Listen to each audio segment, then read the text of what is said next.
রাজধানীর গ্যান্ডারিয়ার একটি বাসায় অগ্নিদগ্ধ যুবক মেজবা মারা গেছেন। বৃহস্পতিবার রাতে মেজবার সঙ্গে তার বাবা মাও দগ্ধ হন।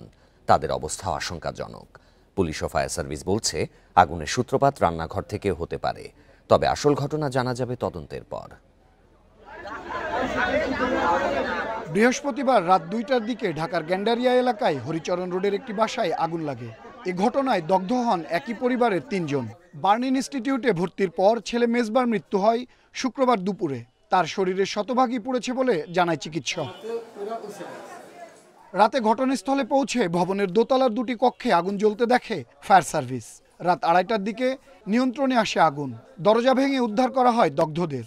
শুনছি যে রাস্তায় আগুন লাগছে, আমি মাদ্রাসার সামনে দিয়ে বেরিয়ে আসছি। বেরিয়ে আসার পর দেখতেছি যে আগুনটা জানলার থেকে ওদিক দিয়ে আগুনটা বাইরে দিতেছে। ঘরের থেকে আগুনের তাপ সিঁড়ি পর্যন্ত আসছে। এখন আমরা বাচ্চাদের নাম তো পাচ্ছি না, আমরা দুইটা সাবলেটে ছিলাম। গ্যাস লিকেজ থেকে এই অগ্নিকাণ্ড ঘটতে পারে বলে মনে করছেন স্থানীয় বাসিন্দারা। তাদের অভিযোগ, প্রায়ই গ্যাস লিকেজের আলামত মিললেও এ নিয়ে উদাসীন কর্তৃপক্ষ।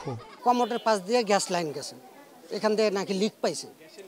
এই লিকেজটা তাদের আবার এসি রুম, জ্বালানা এই ঠাইঠু সব বন্ধ থাকে, এসি ছাড়া থাকে, হয়তো গ্যাসটা জমতে পারে ভেতরে। অধিকাংশ জায়গায় আপনার গ্যাস লিক, কেননা এই গ্যাস দেখুন আপনি রাস্তা দিয়ে হাঁটতেছেন, এই লাইনে থেকে দেখুন গ্যাস বেরিয়েছে, ওই লাইনে থেকে পাইপ লিক গ্যাস বেরিয়েছে, আপনার নাকে গ্রান্ট পাইতেছেন, কিন্তু কর্তৃপক্ষের কোনোই নেই। গ্যান্ডারিয়া থানা পুলিশ বলছে আগুনের সূত্রপাত ঘরের ভেতর থেকে হওয়ার শঙ্কাই বেশি।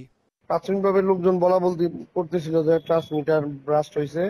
ইনফ্যাক্ট এটা ঘটনা না, বাড়ির ভিতর থেকে কোনোভাবে আগুনের উৎপত্তি গ্যাসের চুলা থেকে হতে পারে, কারণ এখানে কিছুদিন যাবত আবার গ্যাসের লাইন কাটাকাটির জন্য প্রায় জায়গাতে এরকম লিক টিক হয়ে দুর্ঘটনার সৃষ্টি হচ্ছে। দগ্ধ মুসলিম উদ্দিন ও তার স্ত্রী সালমা বেগমের অবস্থা আশঙ্কাজনক। পুড়ে গেছে তাদের শরীরের 50%-এরও বেশি।